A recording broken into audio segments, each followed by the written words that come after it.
What's up, everybody? Welcome back to another Comically Boston. Today we are breaking down the final episode of X-Men 97. Thank you all who have watched these breakdowns. It was really fun to do these 9 breakdowns because 10 episodes, but the first 2 episodes came out together. But there's a playlist on the channel now of all of the X-Men 97 breakdown videos, so if you want to go back and watch them and catch up, if you haven't watched X-Men 97, I don't know what you're doing watching this, go watch X-Men 97, and if you don't want to watch the show, watch the breakdowns. I make those videos with the people in mind that might not have time to watch the show, so I try and, recap and catch you guys all up on what's happening. So, in today's episode 10, Tolerance is Extinction, Part 3, the finale of Season 1, we last had left off with Logan was dying, Magneto needs to be stopped, and so does Bastion. It starts out this episode with the previously on was said by Magneto. Last episode was said by Wolverine, so you know that this was going to be Magneto was going to do something epic in this episode, so we'll get into that in just one second. Currently sitting on Rotten Tomatoes, certified fresh 98% for X-Men 97. Only if it was 97%, and then it would have been... You get it. But 98% on Rotten Tomatoes for X-Men 97. That means overwhelmingly people have been really loving this episode. And, from just picking up from the last episode where Charles was attacking Magneto's mind, and then Magneto got to Wolverine and started ripping out some adamantium, and that was ripped right out the comic book, so you never know. But the magnificent intro happens once again. I can't get over how good that intro's been, and then they add little Easter eggs every episode and it changes just a little bit. Characters leave, characters get added. It's one of the best intros I've seen in a long time. The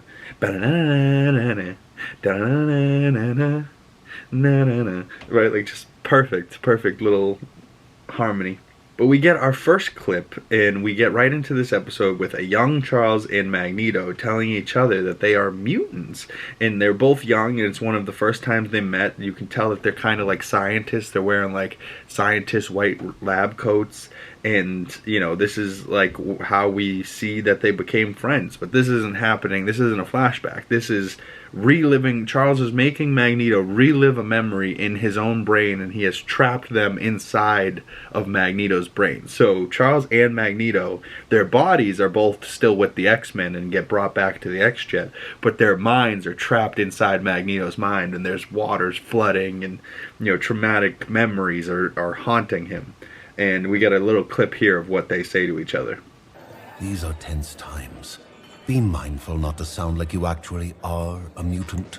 What if I were? Run and hide before someone starts dreaming of camps. I'm a mutant.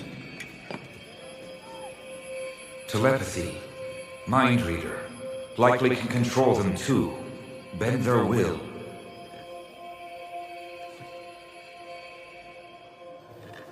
Metal. It bends to my will. So you see that, Magneto's pretty much telling him, if you are a mutant, fucking run and hide. And he's like, I'm a mutant. Minds bend to my will. And he goes, metal bends to my will. Like, just a badass little, conversation that they first start out having. And, Charles and Magnus, he's got to, fix Magnus's brain. He's got to bring him back to who he really is and not this Magneto rage-filled monster. And he goes, it might shatter our minds, but Charles has to try and sit and take over his mind. And, real quick, I was like, ooh, are we going to be getting like an onslaught? But not this season, but maybe teasing that to be happening in the next season. Who knows? But Charles tries to take over Magneto's mind. You see this like, crazy. He's like, Charles, no, don't, and he's just like, and it's crazy to see Charles doing this, because Charles, like, this whole season has been like dead and then not dead and then back, and I don't know, I think Charles has been real sus to me. I don't know, he's been a little strange. I'm like, I don't know if I used to like Charles Xavier. I don't know if I do anymore. But we get to see a bunch of cameos when Charles taps into Magneto's mind. And we see the power like go on and off. But we start flickering through a bunch of cameos. And we see Silver Samurai on top of a building, Iron Man and Cap. What? Captain America, but we see an Iron Man, and not this Iron Man kind of is like the old classic comic book, like yellow and red. He's got like armored shoulder pads. Oh man, it looks kind of great, but they're like guarding President Kelly. Then we get Daredevil, and we have a little clip of him outside a hospital. He's tying up fools, and that's just really cool to see. Like all of a sudden Daredevil's in this bitch, and then he like looks over at the hospital, and it's like I think it's Manhattan Hospital or something like that. And we get Doctor Strange in the hospital doing magic surgery, right? So we know he lost his hands, but our Doctor Strange never went back to being a doctor. So it seems like this Doctor Strange lost his abilities to, you know, his hands in that accident, but now he's using magic to do surgeries, which is kind of cool that, you know, not only is he doing this to do surgeries, but also he's in this universe as well with this X-Men and Daredevil and Spider-Man and all these guys. You know, it's crazy how much just a simple little cameo can make you that much more excited, you know what I mean? But as Doctor Strange is doing the surgery, the power flickers on and off as he's doing his surgery. So everyone's kind of like, okay, wait, what is Charles doing? He like flickered the power on and off. Okay, and then it's like now on because Magneto had killed the power, so maybe now the power's back. Okay. Then after that cameo little clips that we get, we cut to Bastion talking, and we see that he has Dr. Cooper tied up. Bastion is like a half metal version of himself now, and we see that he has Cable still under the control of Mr. Sinister. Jean is drowning, and from the last episode, I wish that we got to see how that ended, because we had seen Storm was in the water, Forge was crashing, and then all of a sudden we just see Storm, Beast, Forge, and Morph all caught by Sentinels by Sebastian, okay? And then we see Sentinels closing in on Iron Man, Cap with President Kelly. Cap has his shield back. I'm like, okay, is that another shield, or is that the shield that he had to go find when Rogue tossed it? And then we get Black Panther, right? Black Panther in the Dora Milaje behind a cracked glass as they're being attacked by Sentinels. And then we see the Black Panther slash through the glass and then jump down. He's got a cape.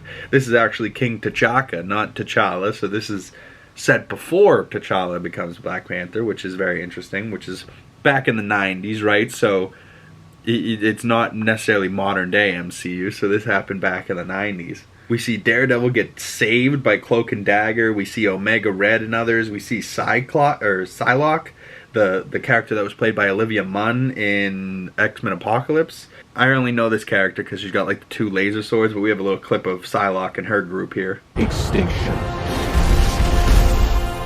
But even worse is empathy.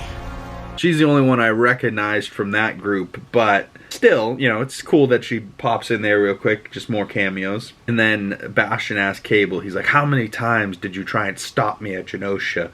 And Sinister makes him answer, and he's like, 200 times. And then he goes, how's your mommy, Sebastian? And just the way he said it, I was like, oh man, I love Cable. I can just picture Josh Brolin saying this and just really fucking gritting his teeth and how's your mommy, Sebastian?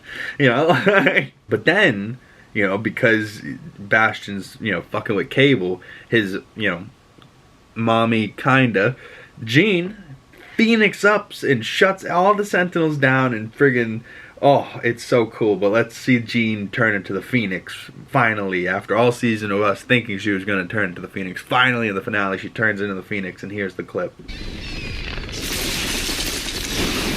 Maybe you two should have listened to what Time's got to say about my mom.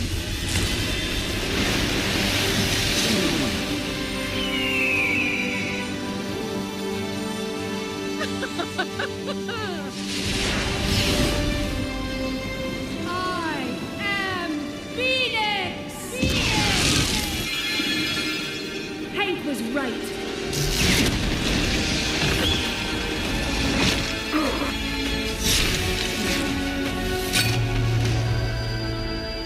The Prime Sentinels were never your family.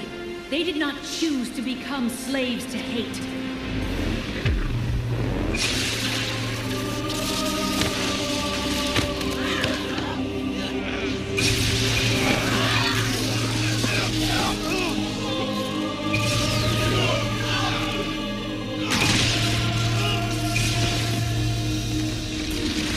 So in that clip, we see Cable real quick go, you two should have learned what time thinks of my mom. And, so calls Jean his mom for the first time, really. Because all season he's been like, she's not my mother, she's not the real one. Where's Madeline? When technically Madeline's a clone of Jean, right? It's very confusing, but, Jean eventually sees him and goes, you're my son. Oh, man. So heartfelt. But at the end of that clip, you can see that Jean's taking out the Sentinels, and then you see Daredevil, Cloak, and Dagger together, which is so cool. Like, now this little shot right here literally made me want to then go watch Cloak and Dagger, because apparently that got made into a TV show, but nobody watched it. And then Jean, as the Phoenix, is all fed up, and Sinister was the one that cloned her into Madeline, and he's like, what do you think's gonna happen? And she's like, you've been taking mutants' powers, so I take yours. So he was taking mutants' powers to stay young, so I didn't know this, so all of a sudden we see a young looking Mr. Sinister, and then what he actually is supposed to look like, this old, skinny, ugly man, and he walks over to Morph and he's like, show me my face, and he's like, looks the same to me. And it's like, oh, finally we get Morph to have a little comeback, because Morph was the one that originally got taken in the original series by Mr. Sinister. But like, that cracked me up so much. All of a sudden this little nerdy, old, wrinkled, terrible looking Mr. Sinister, and then he like just cries and runs off, and we never see him again. So maybe Sinister returns and he's not gonna be an old fuck in the next time we see him. But then some crazy shit happens. Jesus Christ. Bastion is all pissed because Jean put that little headband on him and shut down his connection to the Sentinels, but he's like, listen, you guys can't stop me, you're fucking stupid. And he takes Cable's arm, rips off Cable's metal arm, uses the metal to make himself more metal, and he turns himself into like this metal bird man, almost entirely android, not even human left. Like, the only human parts I think is a couple teeth, maybe his brain, the right side of his face, like his left side of the face, but our right. But it's so wild to me that like he rips off his metal arm, slaps him with it, says he killed Genosha in 4,621 seconds, which by my math is 77 minutes and 1 second. So an hour and 17 minutes and 1 second it took for him to demolish and wipe out at Genosha. Under an hour and a half. Like, that's pretty crazy. It took him less time to wipe out Genosha than it took me to watch fucking the Mad Max movies, or what's an hour and a half movie I watched recently, like Shrek or Happy Gilmore. It took him less time to wipe out the civilization. It's terrible. Then we cut back to Charles is trying to get Magnus out of Magneto's mind, right? So he knows his friend Magnus, and that he's actually a good man and he wants the best for humanity, but humanity has only showed him the worst side of humanity and tried to kill him and tear him down. And it's just tough, because Magneto's like, you kind of see why Magneto was right, and then you kind of see why he's a dark villain, and you're like, I like Magneto though, and you don't want him to die in his mind with Charles, and they both die. But as Charles is trying to get Magnus out of Magneto's memories, Magnus has no memory of who he is, and Charles is kind of sus. He's like, trust me, I know you don't remember it, but trust me. I'm like, but Charles, you're the one that wiped his memories, right? Like, and then he slowly starts to figure it back out. Cyclops goes to Wolverine on the X-Jet, and they say vitals are steady for Charles and Magneto, but also vitals are steady for Wolverine, even though he just got the adamantium ripped out of his fucking body. Oof. And Cyclops goes up to Wolverine's ear and goes, don't you break her heart. Be the best at what you do. Heal. And I'm like, even when it's your other love interest, Scott's still the leader that the team needs, and walks up to Logan and like gives him that little, and he kind of grunts and like starts to heal, and you're like, well, that is kind of what he is best at, healing, So Jean kind of then radios in telepath style to Scott and is like, Bastion's the future incarnate, whatever the fuck that means. And then we see that Bastion's flying in and the team is about to face him, and he's not quite there yet. Sunspot goes to Jubilee and he's like, hey, I think we're not going to make it, but I really wanted to say sorry and shit like that. And Rogue goes, hey there, Romeo. the odds may be bad, but the cards are always in the X-Men's favor, right? So now you see that even though Rogue chose Magneto last episode, Rogue's back with the team, and the team's all together again, which feels good. Then we get an all-time clip from this episode, and just an all-time clip, you know, remembering my boy, and just, oh, it's so sad that Gambit is not with the team at this point, you know, and he really did that sacrifice earlier in the season. But we get Rogue punching the shit out of Bastion's face, and this is what she says. His name was Gambit. Remember it!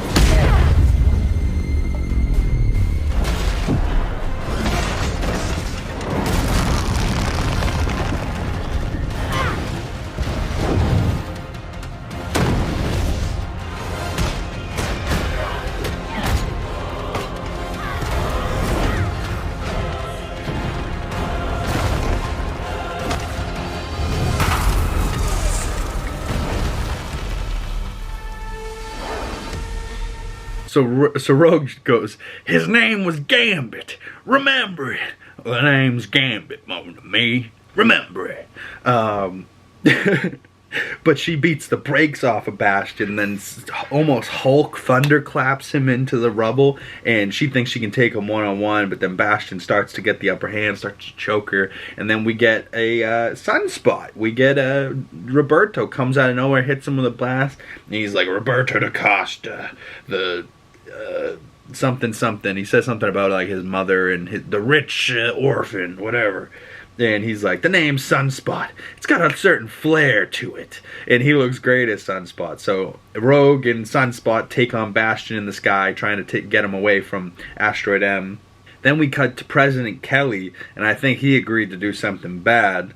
We'll get to that in a couple minutes. And it was, you could see Cap is visually upset on his face, but King T'Chaka also told him, you know, not to do this, and I think he accepts it anyways. But then we cut back to Magnus and Charles in Magneto's mind. Bastion blasts Rogue and Sunspot. He goes, Xavier students never learn. And then we get Nightcrawler and Jubilee bamfed around, and they're kind of fighting Bastion, and then Cyclops joins in. Cyclops, man, I don't care what outfit he was in. He really was one character this entire season that I was like, man, Cyclops really grew on me. Like, he really is the team leader. He really is, you know, the thing in the X-Men that make the X-Men a team, you know? Like, it's, oh, man. He was really so good. I can't say enough good things about Scott this season. Then we get a hilarious line by Bastion and what he says to Jubilee. Let's play this clip.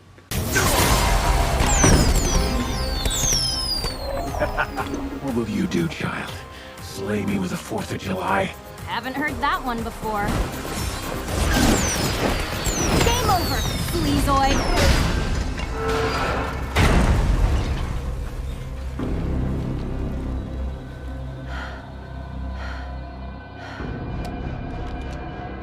Game over, Sleazoid, and she throws him into a Sentinel head. The Sentinel head falls on top of him. But I love his little line.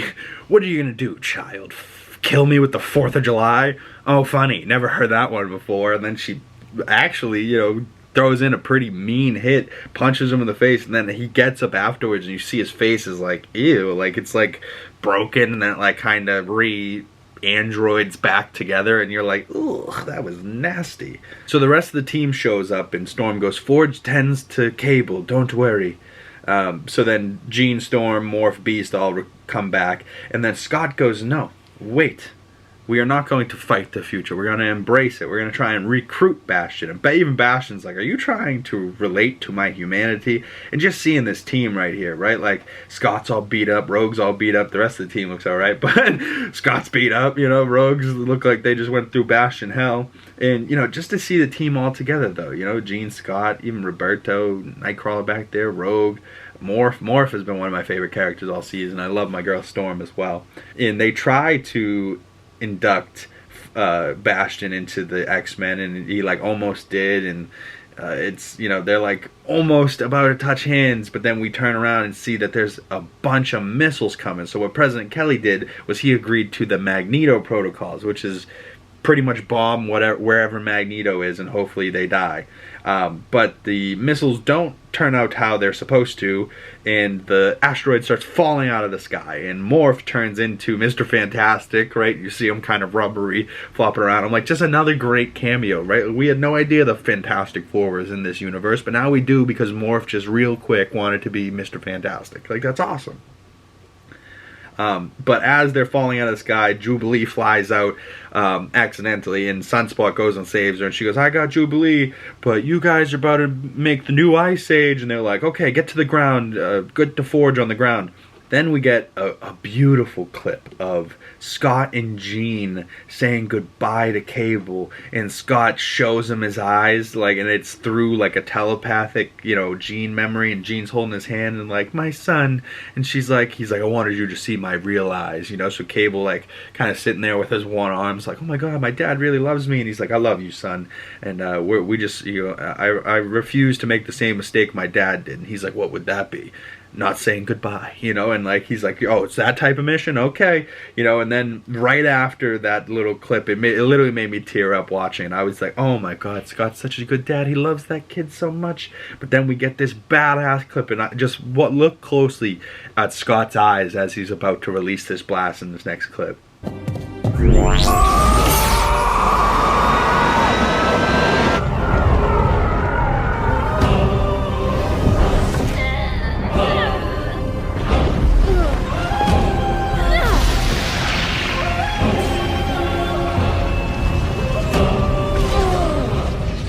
Oh, what a great clip, and you can hear the intro noise in the background, but sing almost in like a church choir.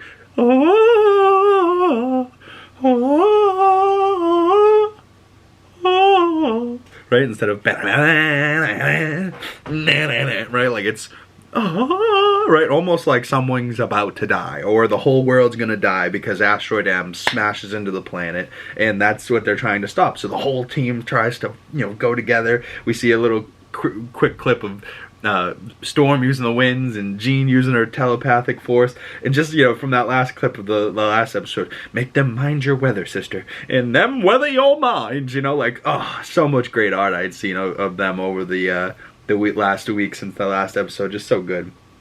But as they're trying to save the planet, we see a cutaway of I don't know, this redheaded woman and this man standing next to her. Who could that be? Oh wait, it's Peter Parker and MJ. Give us the Spider-Man 1998 series like yesterday. Like, they need to have this in the works. Same way X-Men 97 was in the works. We need to bring back Spider-Man, because we want to see this animated show back, because I loved that animated show when I was a kid. It was so good.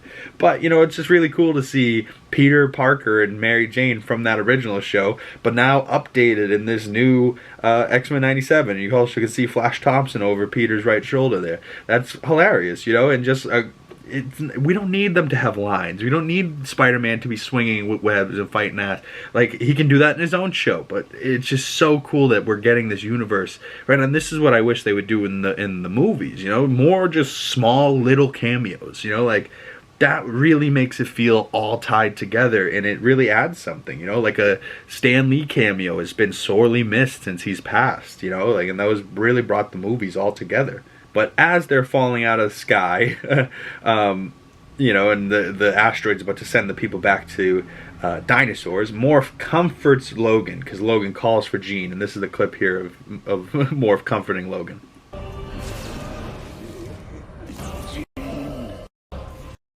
She can't say it, but I can. I love you, Logan. Stay with me.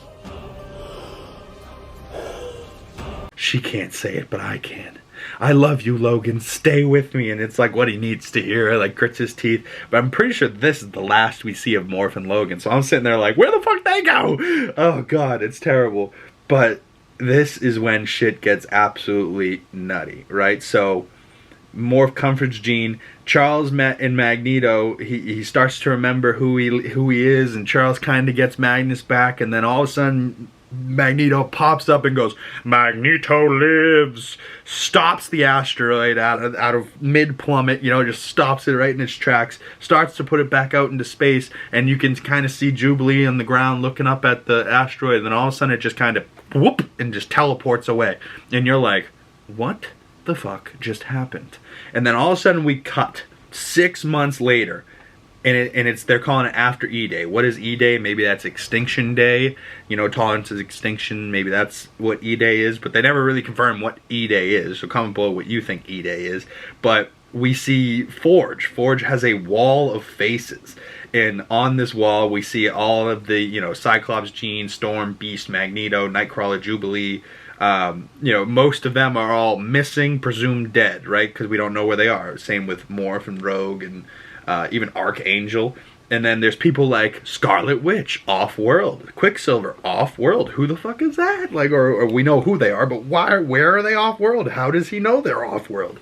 Why is Cable AWOL? Why is Exodus, Shadowcat, Havoc, Iceman, and Colossus in Dust? All people that aren't, you know, labeled. So those people are all alive and just kicking it? Okay. Okay. I'm with it. I'm with it. You know, like, but then we see Bishop walks in and goes, howdy. And Forge is like, points a gun at him, and he's like, you have some nerve walking in here like we're friends. Oh, we're friends, Daniel. And he's like, oh, you're just not in this time. And it's so good that now Bishop comes back in to connect, like, oh, where'd Bishop go at the beginning of the season? Now he comes back, Forge comes back, and I believe Bishop and Forge were time-traveling people in the original X-Men series, same with Cable. So now we just really got their origin stories. And he goes, likely this isn't our first time at the X-Men Are Dead rodeo. Less a question of where, but when. He's like, what are you talking about? And he goes, something or someone yanked our friends through time. And it's like, okay. And then it says, to be continued. We're like, what the fuck? Or no, actually, there's two little quick scenes before they say, to be continued. You know, so we cut away from Bishop and Forge, and we cut to Rogue. 3000 BC Egypt, so nearly 5,000 years ago. Nightcrawler's also with Rogue. Scott and Jean we cut to in a future 3960 AD. So we're talking, what, almost 2,000 years in the future from where we are right now. So we're talking 5,000 years in the past, 2,000 years in the future. Okay. So they got thrown through time and they're separated. Scott and Jean see a teenage younger Nathaniel Summers, a Cable, I believe, unless that's like a Nathaniel Richards, but I believe he had brown eyes, you know, so that must be Cable, but younger, and he's like with this space civilization with I believe a woman named Summers. I'm not that deep into the comics, so I don't know who that is, so look at like an Eric Voss for an explanation about all that. But it's just cool to me that we're going to be, all of a sudden, Jean and Scott are going to have another chance at raising a younger Nathan. And then there's a bunch of people in Egypt. I love Egypt, but now it's like a 3000 BC Egypt. And then we realize something's really wrong. Magneto, Charles, and Beast are also in Egypt with Nightcrawler and Rogue. So Magneto goes to this guy we see out in the middle of the desert and goes, tell us your name, don't be afraid. And he goes, my name is Insabar Nur, which is Apocalypse's name, I believe. But he's like a younger Apocalypse. What the fuck? And he's in Egypt in 3000 BC.